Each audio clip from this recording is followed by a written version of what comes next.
নমস্কাৰ, আপোনালোকে চাই আছে HKN নিউজ 24। বন্ধুসকল, পলকতে চাওঁ আহক আজিৰ কেইটামান গুৰুত্বপূৰ্ণ খবৰ।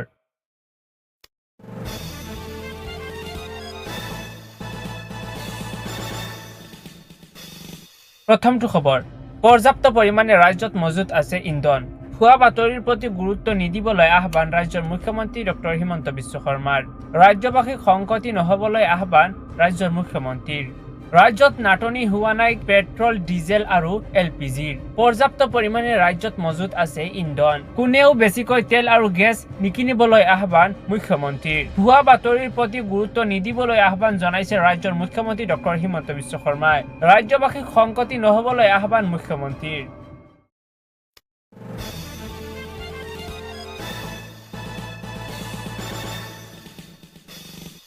পৰৱৰ্তী খবৰ, ফেৰীত উঠাৰ সময়তে পদ্মা নদীত দুৰ্ঘটনাত পতিত যাত্ৰীবাহী বাছ। 23 গৰাকী যাত্ৰীৰ কৰুণ ঘটনা, সন্ধানহীন বহু যাত্ৰী। ঈদৰ বন্ধ কটাই কৰ্মস্থলীলৈ উভতিছিল যাত্ৰীসকল। দুৰ্ঘটনাত পতিত হৈছে যাত্ৰীবাহী বাছ। চাৰিওফালে কেৱল আৰ্তনাদ। নদীত ডুব গ'ল যাত্ৰীবাহী বাছ। 23 গৰাকীৰ মৃতদেহ উদ্ধাৰ কৰা হৈছে। ফেৰীত উঠাৰ সময়তে পদ্মা নদীত জাহ গ'ল যাত্ৰীবাহী বাছ। 40 জন যাত্ৰীসহ নদীত পৰিল বাছখন। ঈদৰ বন্ধ কটাই কৰ্মস্থলীলৈ উভতি আহিছিল যাত্ৰীসকল। এখন সৰু ফেৰীৰ খুন্দা চালকে হেৰুৱালে নিয়ন্ত্ৰণ। এতিয়ালৈকে উদ্ধাৰ হৈছে 23 গৰাকী যাত্ৰীৰ মৃতদেহ। মৃতকৰ ভিতৰত আছে কেইবাটাও শিশু আৰু মহিলা। এতিয়া বহু যাত্ৰী সন্ধানহীন। অব্যাহত আছে উদ্ধাৰ অভিযান। বাংলাদেশত সংঘটিত হৈছে এই মৰ্মান্তিক দুৰ্ঘটনা।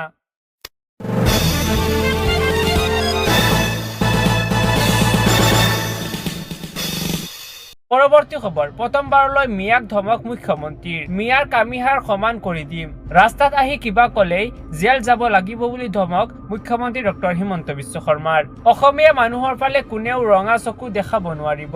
5 বছৰত মিয়াৰ কামিহাৰ ভাঙি দিম। প্ৰথমবাৰলৈ মিয়াক মুখ্যমন্ত্ৰীৰ ধমক। বিগত 5 বছৰত কামিহাৰডাল ভাঙিলো, অহাবাৰ সমান কৰি দিম।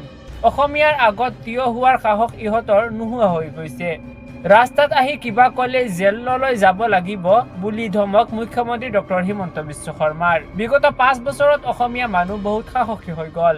ইহঁতৰ দাদাগিৰি আৰু নোহোৱা হৈ গ'ল। গড় হত্যাকাৰী নেতাও ৰাজপথত ওলালে চকু তল কৰি ওলাব লাগিব। নিৰ্বাচনৰ পূৰ্বে মিয়াক মুকলি ধমক মুখ্যমন্ত্ৰী ডক্টৰ হিমন্ত বিশ্ব শৰ্মাৰ।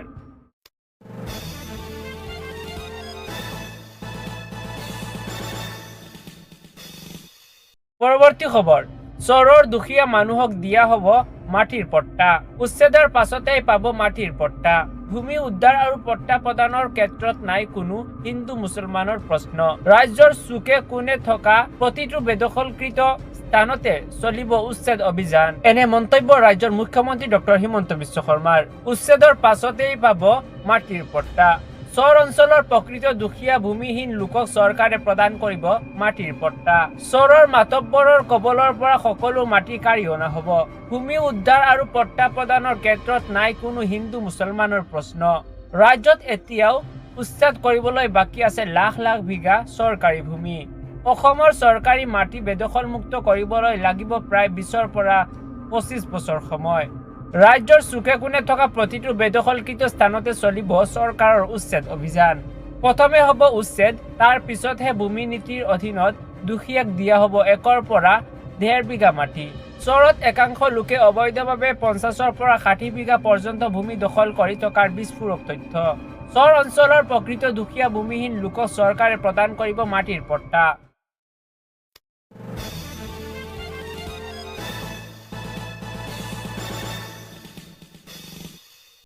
পৰৱৰ্তী খবৰ, ৰাইজৰ বাবে নহয় বিয়া পাতিবলৈহে নিৰ্বাচন খেলিছে লুৰিণ জ্যোতি গগৈয়ে। কেৱল বিয়া পাতিবলৈহে নিৰ্বাচন খেলিছে লুৰিণে। 48 বছৰীয়া লুৰিণৰ বিবাহক লৈ মন্তব্য মুখ্যমন্ত্ৰীৰ।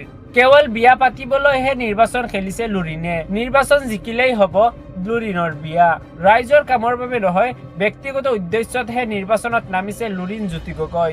48 বছৰীয়া লুৰিণৰ বিবাহক লৈ মন্তব্য মুখ্যমন্ত্ৰীৰ।